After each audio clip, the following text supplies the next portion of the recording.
Sate, sebuah bangunan bersejarah yang ikonik di kota Bandung, Jawa Barat, yang merupakan salah satu peninggalan arsitektur paling terkenal di Indonesia. Gedung ini tidak hanya memikat karena bentuknya yang megah, tetapi juga memiliki nilai sejarah yang penting.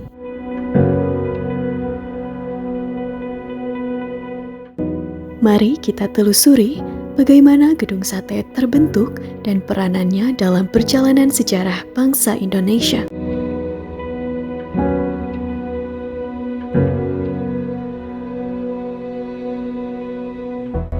Pada tahun 1920, pemerintah kolonial Belanda merencanakan pembangunan sebuah gedung pemerintahan baru di kota Bandung yang saat itu dianggap sebagai pusat administrasi Hindia Belanda.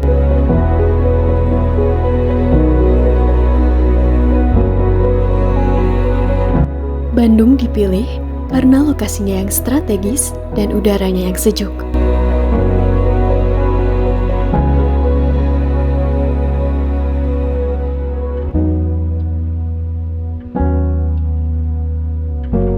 Pembangunan gedung ini dimulai pada tahun 1920 dan dipimpin oleh arsitek J. Gerber dengan pengawasan dari seorang insinyur terkenal, Insinyur J. Berger dan Dr. Ehdero.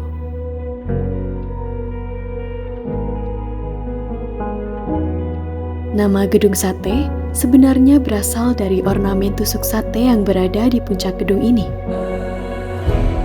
Arsitekturnya merupakan perpaduan gaya arsitektur Eropa dan elemen tradisional Indonesia. Bagian utama gedung ini memiliki pilar-pilar kokoh khas bangunan klasik Eropa, sedangkan bagian atapnya terinspirasi dari gaya arsitektur tradisional Nusantara, khususnya bentuk atap pagoda yang lazim ditemukan di Asia Timur.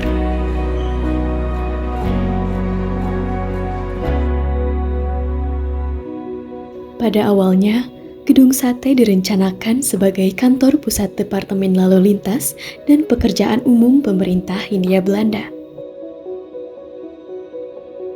Pembangunan gedung ini menelan biaya sekitar 6 juta gulden, jumlah yang sangat besar pada masa itu.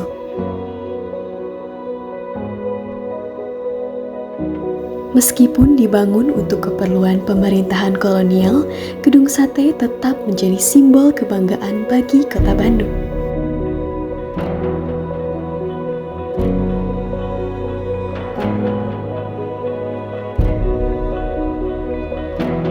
Pada masa Revolusi Nasional Indonesia di tahun 1945 hingga 1949, Gedung Sate menjadi tempat berlangsungnya berbagai peristiwa penting.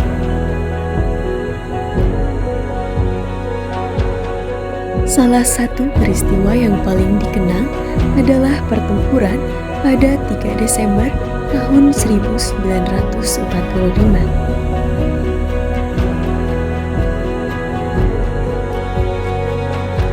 Di mana pejuang Indonesia berusaha mempertahankan Gedung Sate dari serangan pasukan sekutu yang berusaha merebut kembali kekuasaan setelah Jepang menyerah.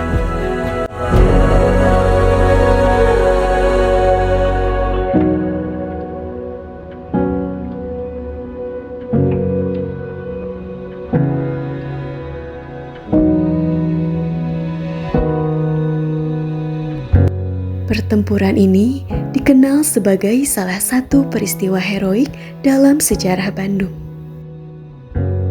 di mana 7 pegawai Departemen Pekerjaan Umum gugur dalam mempertahankan gedung ini.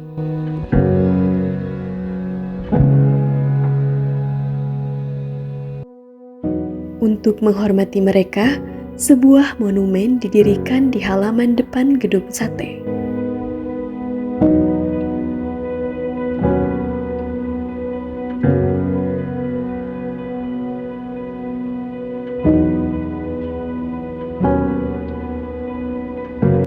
Setelah Indonesia merdeka pada tahun 1945, Gedung Sate beralih fungsi menjadi kantor pemerintahan Indonesia.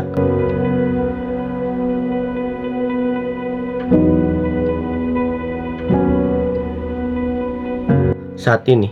Gedung ini digunakan sebagai kantor Gubernur Jawa Barat dan pusat administrasi pemerintahan provinsi.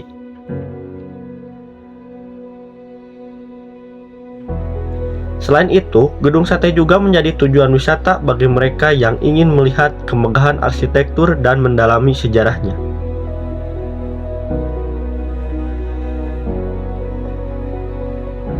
Kini, Gedung Sate telah menjadi simbol kota Bandung, yang tidak hanya mengingatkan kita pada masa lalu kolonial, tetapi juga pada bagaimana Indonesia telah bangkit dan berkembang. Setiap detail arsitekturnya mengandung makna, menjadi bukti sejarah perjalanan panjang bangsa ini. Gedung Sate bukan sekedar bangunan tua, melainkan saksi bisu perjalanan sejarah Indonesia, khususnya Jawa Barat. Dengan keindahan yang klasik, gedung ini terus menjadi ikon yang memikat banyak orang, baik wisatawan maupun warga setempat, yang ingin mengenang masa lalu dan melihat masa depan.